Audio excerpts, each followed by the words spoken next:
Now, here's the new chapter we're going to get started with measures of center. The concept, first and foremost, is to obtain a value that measures the center of a data set, present and interpret measures of center, including a mean and median. This is the summary that we're going to look at. The idea of measure of central tendency refers normally to the following: finding the mean, median, mode, mid-range, weighted mean. A measure of center, in general, referring to a value at the center or middle of a data set. Let's start with the one that I think everybody is familiar with, known as the mean or arithmetic mean, sometimes be referred to as average, but normally in statistics we use the terminology the mean. So the mean or arithmetic mean of a set of data is the measure of center found by adding all of the data values and dividing the total by the number of data values. Simply put, add them up, divide by size. Important property. Sample means drawn from the same population tend to vary less than other measures of center. The mean of a data set uses every data value. The disadvantage of the mean is that just one extreme value outlier can change the value of the mean substantially. Using the following definition, we say that the mean is not resistant. Resistant. A statistic is resistant if the presence of extreme values or outliers does not cause it to change very much. So in short, what really happens here is that, remember the basic way we calculate the mean, and because we include every piece of data, then it is affected by outliers. And that's why I mentioned before that sometimes we use what's called a trimmed data, where we cut the top and the bottom 5%. Remember, that's in case it's doable and we have enough data. All right, let's look at the symbols that are used here. This is to make sure everybody's comfortable with the notations. The first one, obviously, is the summation notation. Everybody remembers that from algebra. Normally, we use X to represent the variable, an individual piece of data. N is the sample size, lowercase n. And we use capital N to represent the population size. So what happens in statistics, the way we use the symbols are different, and that's important for everybody to know that. And later on, it becomes extremely important for everybody to see how this thing plays out. So it's important to understand the symbol. So having said that, X bar is the symbol that is used for sample mean. So what we use Latin to represent symbols of sample, whether it's sample mean or sample standard deviation, so on and so forth. You'll see that's become across it. Whereas for the population, we use the Greek letters. So in this case, we use mu. Mu is pronounced mu, mu, and is the mean of all values in population. So again, what really is important for everyone to know, because we want to distinguish between a sample and a population, we also use different notations. That is extremely important. The data represents the number of days off per year for a sample of individuals selected from 9 different countries. Find the mean. We want to find the mean. And if you look at the top right, I have given you the formulas. You are, I think, familiar with the concept. You know how to find the mean. But it is important to know that it is a sample, okay, just a few, and therefore we use X bar or summation of X over. Now this is a very simple calculation. Simply put, add them up, divide by size. So we add them up and we divide by 9.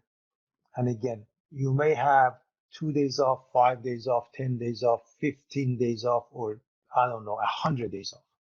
But on the average, we can say we have 30.7 days off. I've mentioned that before. Again, you can't say I have 2.5 cars, but you can say an American household has 2.5 cars on the average. So that's important to understand as far as how we can use this. So with that being the case, one thing I want to also mention is that sometimes they use lowercase, sometimes they use uppercase for the X bar, depending on the text that you're using.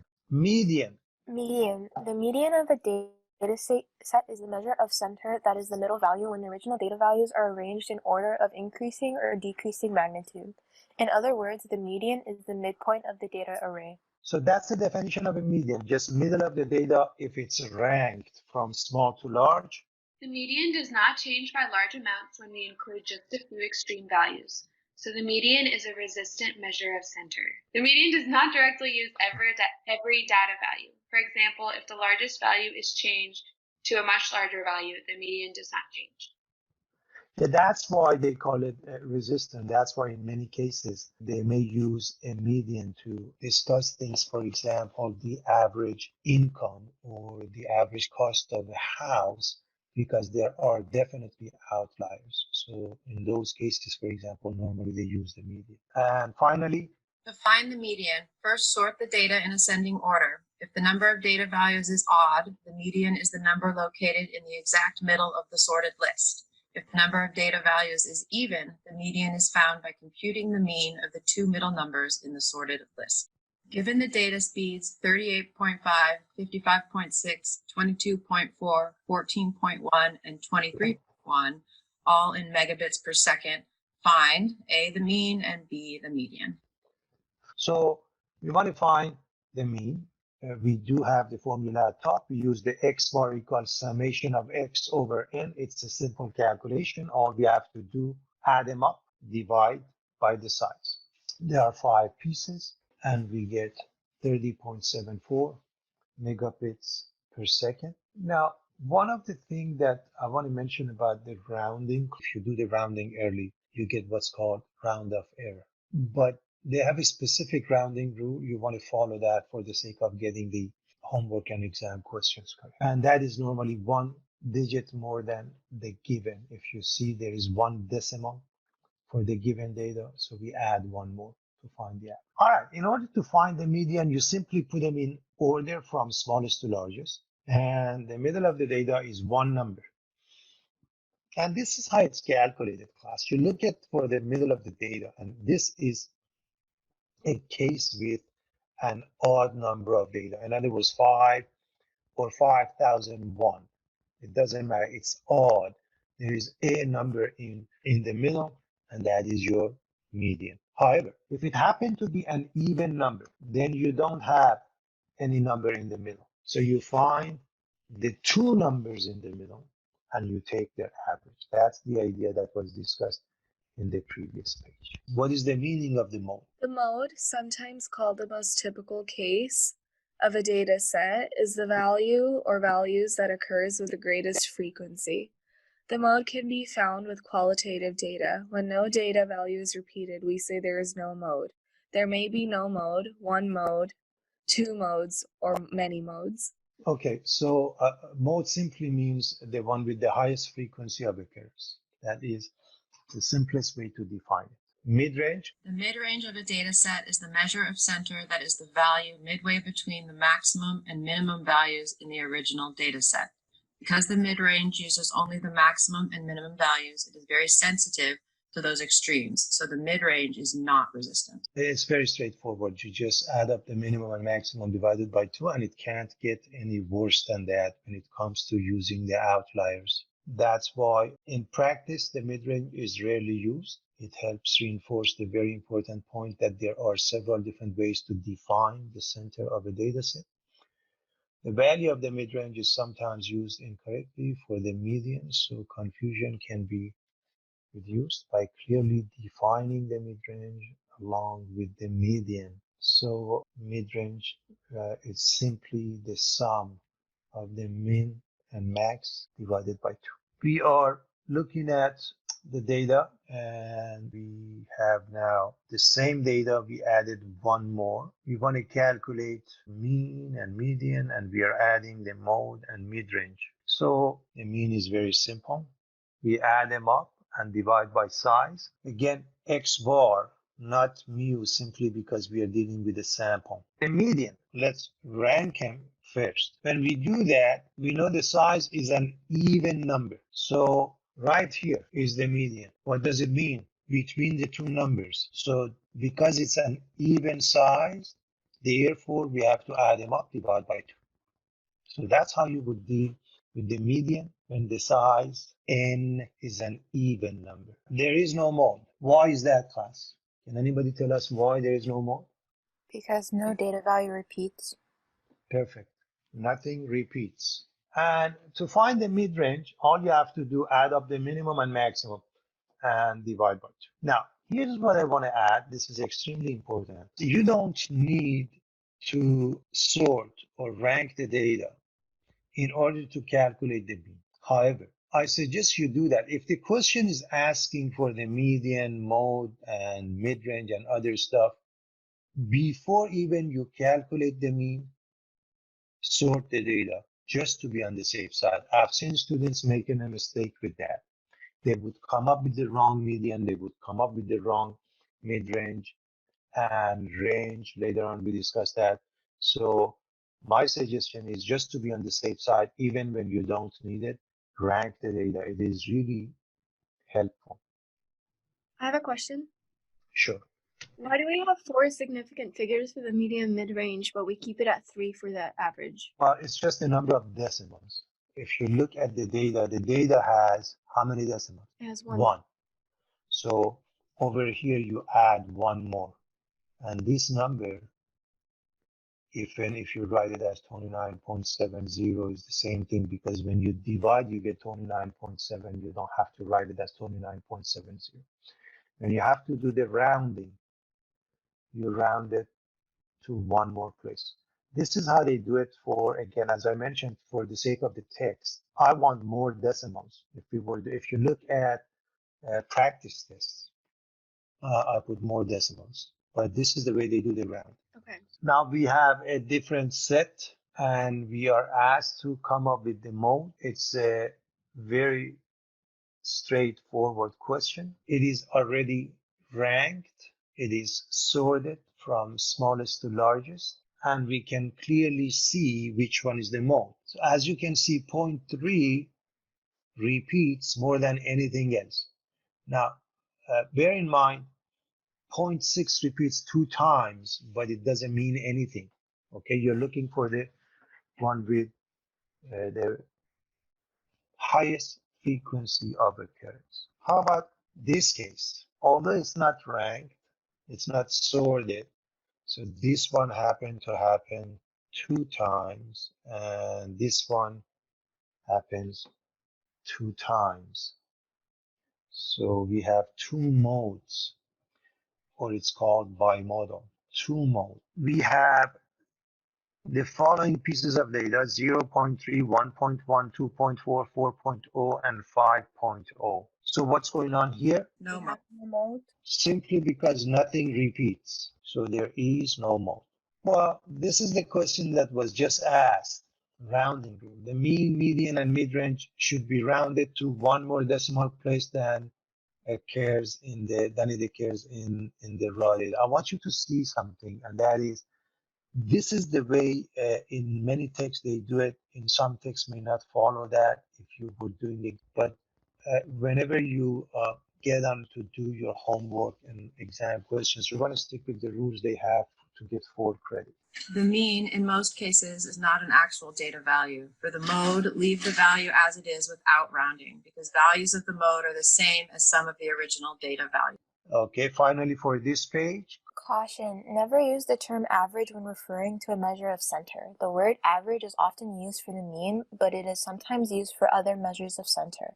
The term average is not used by statisticians, the statistics community, or professional journals. so that's normally the case when it comes to statistics. although we are used to it, and sometimes we use, okay, find the average, and we did that when we did it in algebra, so we want to be careful. So here's a frequency distribution table, and we want to find the mean. Let's see how it's done using a frequency distribution. Mean from a frequency distribution. Multiply each frequency by its corresponding class midpoint. Add the products and divide by sample size. This is the formula. We are adding x bar equals summation of f x sub m divided by n. Sometimes they use x, sometimes they use x sub m.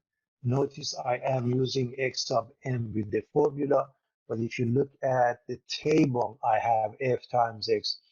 I did that on purpose because I want you to see there are various ways depending upon the text that you're using. They may use just x to represent the midpoint, okay? That's why if you look at the third column, I called it class midpoint x. Sometimes even use m to represent the midpoint, and sometimes they use x sub n. Again, I'm telling you all of that because if you come across a case where the notations are slightly different, we don't want to be confused. Now, the idea is very simple. Remember, when it comes with the frequency distribution table, we don't have every piece of data. For example, if you look at the first class, it says between 75 and 124, there are 11 pieces of data. It could be that all of them are 75. It could be that all of them are 124, or it could be somewhere in between all over the map. We have no idea what each piece is, but I hope everybody understands the meaning of the frequency distribution table. So in calculation, we have no idea what each piece is, so the best guesstimation would be to use the midpoint. So the very first thing is we calculate the midpoints. How do we calculate the midpoints? Lower limit plus upper limit divided by 2. So for example, the first class is 75 plus 124, which is 199, divided by 2, which gives us 99.5. And by the way, I hope everybody remembers that we can easily see, if we go this route, this is from before. The width is 125 minus 75, or 124 minus 75 plus 1 unit. And the width is 50. So if the first one is 99.5, the rest of them I don't have to calculate. I add them up. I add what? The width. So I hope you see all you have to calculate is the first one, 99.5. Then it's a simple addition of 50. Now, I'm looking at this formula, and this formula says in order to calculate the mean, you have to multiply them, add them up, and divide by n. So that means now the second column must be multiplied by the third column. So 11 times 99.5, 24 times 149.5, and the rest of it. So you multiply these two, you get 1094.5, and the rest are calculated in the same manner. And what do we do now? We need to have the sum of the frequencies, and we have it. We need to have the sum of this last column. We add them up. And so we divide the last calculation we just did, the summation of fx, which is 8025, by the total sample size n, or summation of f. This is n, and that gives us the answer. Now, a couple of very important observation before we move on. Is this going to be the same as the actual mean? Remember, what is the actual? The actual mean, you should have the original data, add them up, and divide by size. That would be the actual mean. But this result, the result of x equals 160.5, is an approximation. This is really expo. Why is that? Because it is based on the use of class midpoints, not the original values. We don't have everything there. So that's one very important observation. Now, what about the next one? Mean from a frequency distribution. Calculation is made by pretending that all sample values in each class are equal to the class midpoint. That is the assumption, and remember, that's really not a fact, but we don't have any other choices. Do you take the lower limit? Do you take the upper limit? No, a good choice would be somewhere in between, and that would be the class midpoint. Go ahead. I just have one question for the last problem. What was the significance of using the width? In order for you to go from one midpoint to the next, for you to move down here, you have two choices. Calculate each midpoint, meaning for the second one, 125 plus 174 divided by 2. For the third one, 175 plus 224 divided by 2. Are you following that? Yeah. But instead of that, isn't it faster to add the width of 50 to the first one and go all the way down? Oh, okay. Yes. Yeah. Does that make sense? And that's why I suggest we use that. Okay. Now, we're going to repeat that first for the mean just to refresh your memory. How do we find the mean? We are using the top formula. X bar is the summation of fx sub m over n. Now I'm using x sub m. Again, I'm doing this on purpose. So depending on the text, you have different variables used. So with that being the case, you need to find the midpoint for the first class. That means what? If you add these two, you get 5.5 plus 10.5, which is 16 divided by 2 is 8. Now, can anybody tell me what is the width? 5. Very good. 10.5 minus 5.5, which is simply 5. So if the first one is 8, I don't have to calculate the next one by adding and dividing by 2. I just keep on adding 5. So I hope you see it's a lot easier to add 5 than adding them up, dividing by 2. So this is a faster method. Now we are going to multiply column 2 and column 3. So let's call it column 2, column 3 to get to column 4. So the first one is 1 times 8 is 8. The next one is 2 times 13, which is 26, and you have the rest of it. Now, when we look at the formula at the top, this formula tells us we need n. So the second column we need to add up. We need summation of the numerator fx sub m. That means the last column we need to add up. And so simply divide sum of column 4 over the sum of column 2, and that's x bar. Now, the next one, it says, what is the modal class? As far as the definition of a mode, it works the same way. Remember, the mode is what? The one with the highest frequency of occurrence. So which class? It has highest frequency. The frequency number 5 is the highest, so that class has the highest frequency because 5 is the largest number among the frequencies. So your modal class is that one. Now, what is the mode? Again, what they do, they find the midpoint of that class. We already have the midpoint. So the mode is the midpoint of the modal class. That's how it is calculated. I want to look at a very important topic, especially for students, because your GPA is calculated in this manner. So we are going to look at weighted mean, or you can call it weighted average. Find the weighted mean of a variable. Multiply each value by its corresponding weight and divide the sum of the products by the sum of the weights. So here's the formula. I want to make sure everybody understands why we do that.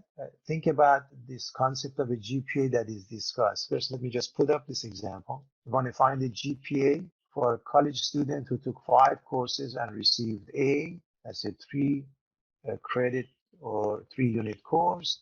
Another A, it's a 4-unit course.